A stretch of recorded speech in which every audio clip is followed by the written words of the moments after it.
جب تمہارا یقین اللہ ہے تو تم انجام کا سوچ کر مایوس کیوں ہوتے ہو؟ اور وہ جانتا ہے کہ تمہارا دل ٹوٹ گیا ہے، وہ جانتا ہے کہ بے شمار ذروں میں تم بکھرے ہوئے ہو، وہ جانتا ہے کہ تمہاری ذات بے ترتیب ہو گئی ہے، وہ تمہاری مسکراہٹوں سے لے کر تمہارے آنسوؤں کا پلکوں میں ضبط ہو جانے تک سب کچھ جانتا ہے۔ وہ تو ان چیزوں سے بھی باخبر ہے جن کا علم تمہاری عقل کی پہنچ میں نہیں، تو پھر یہ اداسی کیسی؟ جب وہ سب کچھ جانتا ہے تو پھر تم ان چیزوں کے لیے کیوں پریشان ہوتے ہو جن کا تمہیں علم ہی نہیں؟ جب اللہ سے مانگنے کا سوچ لیتے ہیں تو ہارنے کا، وسوسوں کا نہیں سوچتے۔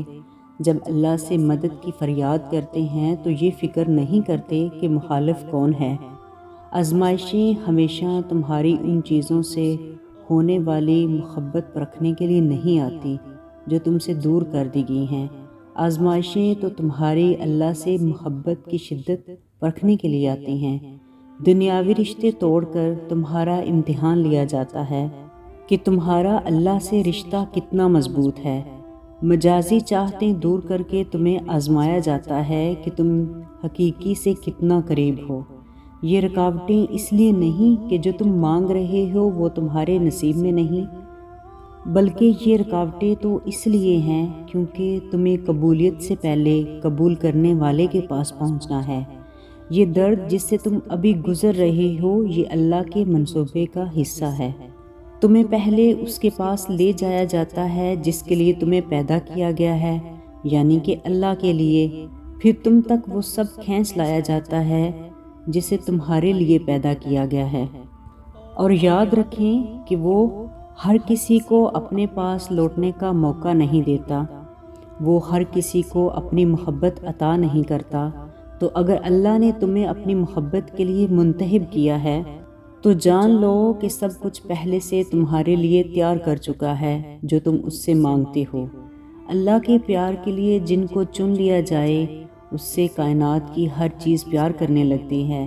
جیسے معجزے اللہ کے حکم کا انتظار کرتے ہیں ویسے ہی، اور جس سے اللہ کو محبت ہوتی ہے معجزے ان کی دعاؤں کا انتظار کرتے ہیں۔ جو اللہ کو خوش رکھتا ہے اللہ بھی اسے خوش رکھتا ہے۔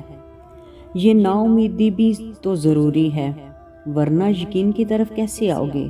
یہ امتحانات بھی تو ضروری ہیں، ورنہ صبر کا پھل کیسے پاؤ گے؟ یہ آنسو بھی تو ضروری ہیں، ورنہ خود کا بوجھ ہلکا کیسے کر پاؤ گے؟ زندگی نے ہر حال میں چلنا ہے اور چلتے ہی جانا ہے۔ تم اگر چل نہیں سکتے تو اڑنا سیکھو، اگر اڑنا نہیں آ رہا تو تھوڑا آہستہ چل لو، لیکن ہر طرف آگے بڑھتے جاؤ۔ جہاں قدم کمزور ہوں اسی لمحے میں قدم اٹھا کر آگے بڑھو، اپنے رب پر یقین کرو، بے شک وہ بہترین مددگار ہے۔ اللہ پر یقین رکھنے والوں کے لیے کچھ بھی ناممکن نہیں ہوتا، کیونکہ وہ جانتے ہیں کہ بے شک اللہ ہر چیز پر قدرت رکھتا ہے۔ تمہیں تو خبر ہی نہیں کہ اللہ نے تمہارے لیے کیسے کیسے ذریعے بنائے ہیں۔ تمہیں جو آخری وسیلہ لگ رہا ہوتا ہے اصل میں وہ اللہ کے وسیلوں کا آغاز ہوتا ہے، کیونکہ تم اس کی صلاحیتوں کا گمان نہیں کر سکتے۔ تم یہ سوچ بھی نہیں سکتے کہ اس نے کن کن بہانوں سے تمہیں نوازنے کا منصوبہ بنایا ہے اور کن کن راستوں سے اس نے تمہیں عطا کرنا ہے۔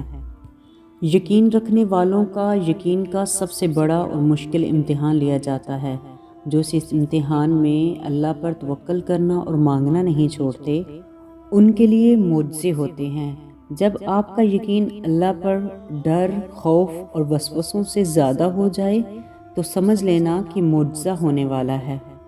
جب امید ختم ہونے کے باوجود بھی انسان اپنے رب کی قدرت پر یقین رکھتا ہے، معاملات جتنے بھی خراب ہو چکے ہوں، مشکلیں جتنی بھی بڑی ہوں، آپ کے رب کی قدرت سے باہر نہیں، کچھ بھی نہیں۔ تکلیف کا بڑھنا اس بات کی دلیل ہوتی ہے کہ آسانی اور سکون بہت قریب ہیں۔ دعا کرنا نہ چھوڑنا، یقین نہ چھوڑنا۔ صبر کرو وہاں بھی جہاں صبر کرنا مشکل لگے، اور توکل رکھو اللہ پر۔ دیکھو اللہ تمہارے لیے کیسے بند دروازے کھولتا ہے، کیسے ناممکن کو ممکن بناتا ہے۔ بے شک اللہ صبر کرنے والوں کے ساتھ ہے۔